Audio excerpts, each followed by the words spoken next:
Hello guys, welcome and welcome back to my channel. It's your girl Vivian, aka African Princess. I'm back again with another video.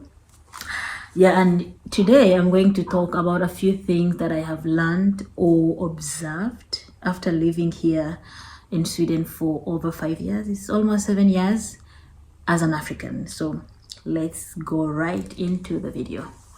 The first thing is an obvious thing, and I'm very sure I mentioned it in the previous video. It's about keeping time. Like here, keeping time is very important, and people are always on time. Actually, even when they're walking, oh my god, the Swedes walk very fast. Like they're always walking very fast. Yeah, it's very important to be on time, and regardless on where you're going. Okay, unless you're going home. And actually, there's so many people who get in trouble when it's time to go and pick their kids from school, like the little babies from school. Because if you agree that you're going to pick your did I say students? If you agreed with the teachers that you're going to, like, you will always pick your kids at a certain time. Let's say it's 17, which is 5. If you'll be coming at 5 or you'll be coming at 4, make sure you're there at that specific time. Because if you don't, they'll begin to call you, and it's not a good thing. Do you have an appointment with your doctor? Show up in time so that you avoid, rebooking and all those stuff. Do you have an appointment at any specific office? Are you going to work? If you want to keep your job, make sure you reach you're always on time at work, because actually here your coworkers might not say anything, your boss might maybe not say anything in the beginning or like at that particular time, but they are observing, and you might lose your job. You just be in trouble. So try your best to always be on time, because it is a culture. Actually, it's part of their culture to always be on time. And I work in school, and it's very important for students to reach at school in time as well. Let's say if there is like one student or 2 students missing before the lesson or the first lesson starts, sometimes the teacher can say, let's be talking a little bit as we wait for them. So they might wait for like 2 minutes, 3 minutes before they start. And that shows how important it is for you to always be on time, especially in school, at work, and other places. Yeah. Another thing that I have observed, or that I have learned to I'm experiencing, is being patient. In the last video, I talked about queues. So because of the queues, you have to be very patient. Yeah. And actually, let's say I want to meet a doctor and it's not an emergency. It means if I call to book an appointment, obviously they're not going to call me that you come tomorrow. Obviously no, because there are so many people ahead of you who called and booked appointments. Most of the time they tell you, can you come in like a week or 2, depending on the situation. You can even come after 1 month after that call. So it depends on your situation. If you're not too sick, it's not an emergency, you will have to wait, because there are people who made or who booked for appointments before you, so they have to attend to them first. What else should I talk about being patient? So here we don't bribe. So yeah, you only pay with patience. So no one is gonna take bribe from you, so you can be fast in the queue. No, I don't think so. Well, I don't know. No, I haven't seen it yet. If you know anyone, please tell me. Another thing that I have seen, it's about African shops. And now this one, it depends on where you live. Are you in a bigger city? Obviously, I think this is not even a problem for you. I've been to Malmo, and there is African shops there. I'm very sure Stockholm is bigger enough to have African shop, isn't it? I think there is African shops in Stockholm. I live in a very small city called Falun, and in my city there is no any African related thing or shop.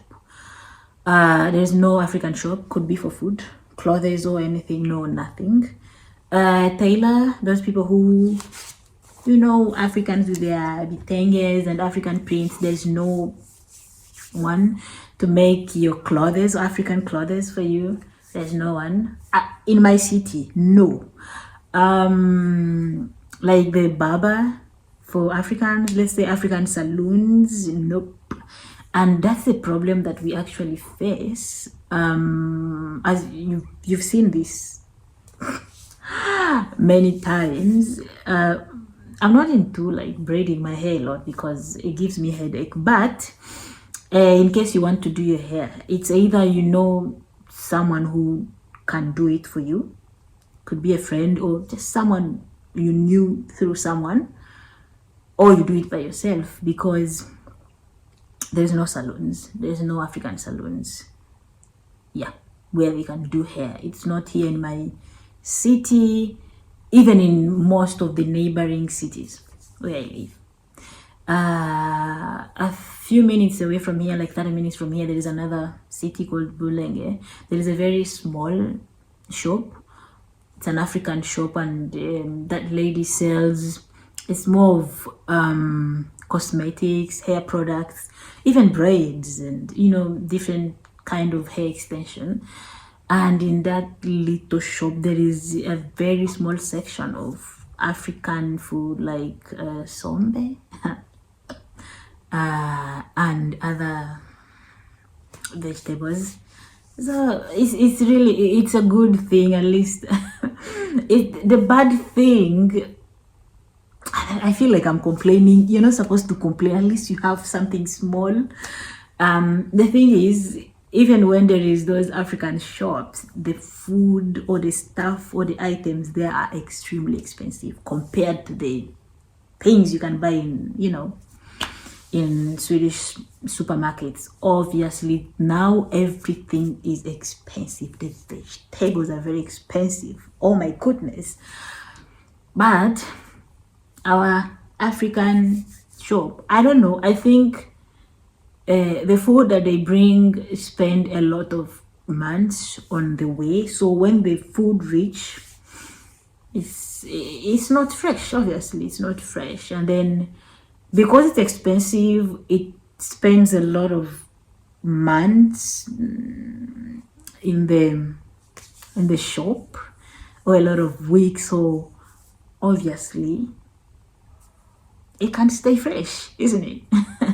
But I don't actually focus on that. And if I'm to move from Falun, I want to be in a city where there is at least one African shop. At least one African shop. What else should I talk about? Another thing, actually I wrote down, I have a notebook. I wrote down another thing that I want to talk about is weather.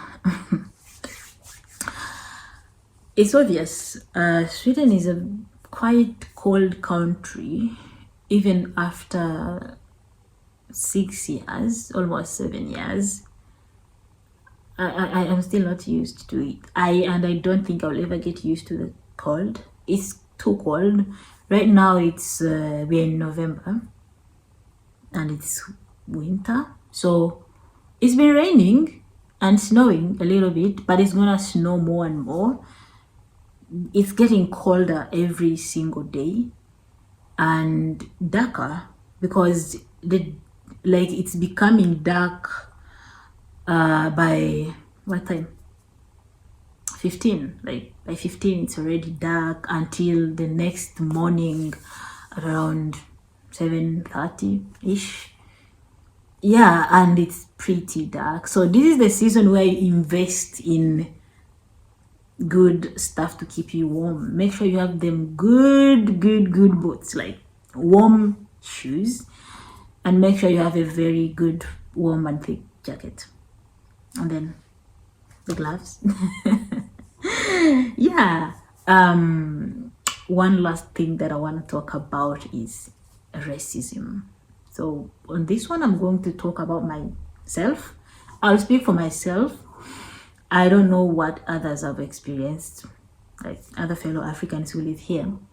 Personally, I haven't experienced any form of racism. No, I haven't encountered anything like that. I don't think, or I have never felt like discriminated in any way because of my color, or because I'm just not Swedish. And I don't think I've ever been denied anything or any right because I'm black or because I'm African or because I don't come from here. So I haven't experienced any form of racism or discrimination. As no, I don't remember anything like that. So, but I don't know what other people have experienced. But I know also that racism is not that common. I don't know. I can't say that it's not there 100%, like 100%. Because even where I come from, people still don't like each other because of different tribes. So I think it's a human thing. Oh my God, why don't we love each other? Why don't we love each other? Like seriously, let's speak about it. So because when where I come from, there's this thing of tribalism. You know it now. So if I say there is no racism, like at all, maybe I'll be lying. But at least I know I haven't experienced it. So for those who are watching and you live here in Sweden, please tell us your experience. Tell us your experience. Have you like experienced any form of racism? Because it can come in different shapes and forms. Sometimes it comes like chini ya maji, like someone doesn't want to fully or to openly show that they're being racist, but they are being racist. But anyway, you tell us your story. And this will be it for today, guys. Thank you so much for watching until now. And if there is anything you want to know about Sweden, or you want me to make a video related to, you know, living in Sweden, please feel free to comment it down in the comment section below. Don't forget to like, comment, and share. And see you in the next video. Bye.